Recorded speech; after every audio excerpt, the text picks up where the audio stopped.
Hi, welcome back to my channel lucky tiffins. ಇಂದಿನ ಅಡಿಗೆ ಕರಿಬೇವಿನ ಚಿತ್ರಾನ್ನ.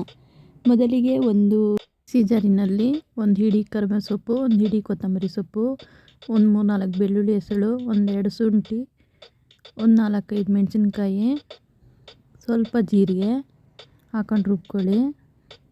ನಂತರ ಒಂದು ಪ್ಯಾನಲ್ಲಿ ಎಣ್ಣೆ ಹಾಕ್ಕೊಂಡು ಅದಕ್ಕೆ 1 ಸ್ಪೂನ್ ಜೀರಿಗೆ, 1 ಸ್ಪೂನ್ ಸಾಸಿವೆ, 1-2 ಸ್ಪೂನ್ ಕಡಲೆಬೇಳೆ,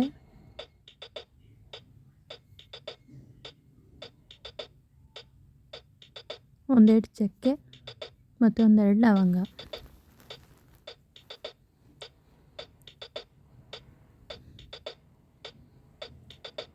ನಂತರ ಒಂದು 10 ಗೋಡಂಬಿ ಹಾಕ್ಕೊಂಡು, ನಂತರ ಒಂದು ಸಣ್ಣದಾಗಿ ಕಟ್ ಮಾಡಿರೋ ಈರುಳ್ಳಿನ ಹಾಕ್ಕೊಳ್ಳಿ.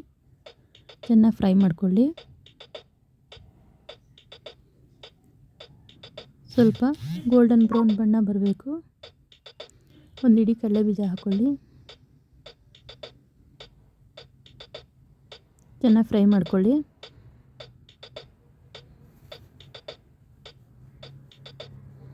ಚೆನ್ನಾಗಿ ಫ್ರೈ ಮಾಡಿಕೊಂಡು ಅದಕ್ಕೆ ರುಬ್ಬಿದ ಮಿಶ್ರಣಗಳ ಹಾಕ್ಕೊಳ್ಳಿ. ಸ್ವಲ್ಪ ಎಲ್ಲ ಕ್ಲೀನ್ ಮಾಡ್ಕೊಂಡು ನೀರು ಹಾಕ್ಕೊಂಡು ಚೆನ್ನಾಗಿ ಫ್ರೈ ಮಾಡ್ಕೊಳ್ಳಿ. ಬೇಕಿದ್ದರೆ ಸ್ವಲ್ಪ ಕೊಬ್ಬರಿ ತುರಿ ಕೂಡ ಹಾಕೋಬೋದು. ನೋಡಿ, ಚೆನ್ನಾಗಿ ಗ್ರೇವಿನ ಫ್ರೈ ಮಾಡ್ಕೊಳ್ಳಿ. ನೀರೆಲ್ಲ ಕಡಿಮೆ ಆಗಬೇಕು. ನಂತರ ಒಂದು ಸ್ವಲ್ಪ ಅರಿಶಿನ ಹಾಕ್ಕೊಳ್ಳಿ, 1 ಸ್ಪೂನ್ ಗರಂ ಮಸಾಲ, 1 ಸ್ಪೂನ್ ಧನಿಯಾ ಪೌಡರ್, ಸ್ವಲ್ಪ ಬೇಕಾದರೆ ಖಾರದ ಪೌಡರ್ ಹಾಕ್ಕೊಳ್ಳಿ, ಇಲ್ಲಾಂದರೆ ಬೇಡ, ಮೆಣಸಿನ್ಕಾಯಿ ಹಾಕಿದ್ದೀರಲ್ಲ.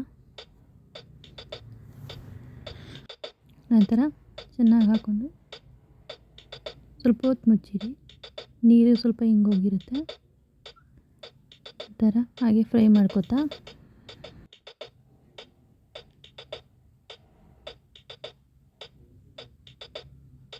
ನೋಡಿ, ಸ್ವಲ್ಪ ಬೇಕಾದರೆ ಪನ್ನೀರ್ ಹಾಕ್ಕೊಳ್ಳಿ. ಸ್ವಲ್ಪನೇ ಕಟ್ ಮಾಡ್ಕೊಂಡು ಹಾಕ್ಕೊಂಡಿದ್ದೀನಿ. ರುಚಿಗೆ ತಕ್ಕಷ್ಟು ಉಪ್ಪು ಹಾಕ್ಕೊಂಡು ಸ್ವಲ್ಪ ಫ್ರೈ ಮಾಡ್ಕೊಳ್ಳಿ, ಸಾಕು. ನಂತರ ಒಂದು ಹೋಳು ನಿಂಬೆಹಣ್ಣು ಹಾಕ್ಕೊಳ್ಳಿ, ಒಂದು ಅರ್ಧ ಹೋಳಾದರೆ ಸಾಕು. ಇವಾಗಲೇ ಪರಿಮಳ ಚೆನ್ನಾಗಿ ಬರ್ತಾ ಇರುತ್ತೆ. ಫ್ರೈ ಆದಮೇಲೆ ಅನ್ನ ಹಾಕ್ಕೊಳ್ಳಿ. ನಾನಿಲ್ಲಿ ಒಂದು ಅರ್ಧ kg ತೊಗೊಂಡಿದ್ದೀನಿ ಅನ್ನ.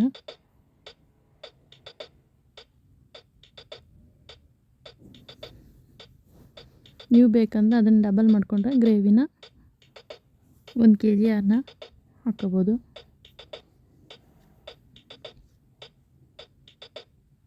ನೋಡಿ, ಚೆನ್ನಾಗಿ ಕಲಿಸ್ಕೊಳ್ಳಿ. ರುಚಿ ನೋಡ್ಕೊಂಡು ಉಪ್ಪು ಹಾಕ್ಕೊಳ್ಳಿ ಬೇಕಾದರೆ.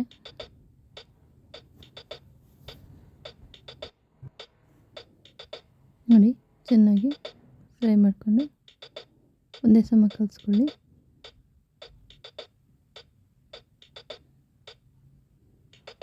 ಗ್ರೇವಿ ಪರಿಮಳ ಅನ್ನಕ್ಕೆಲ್ಲ ಆಗಬೇಕು. ಇವಾಗ ನೋಡಿ,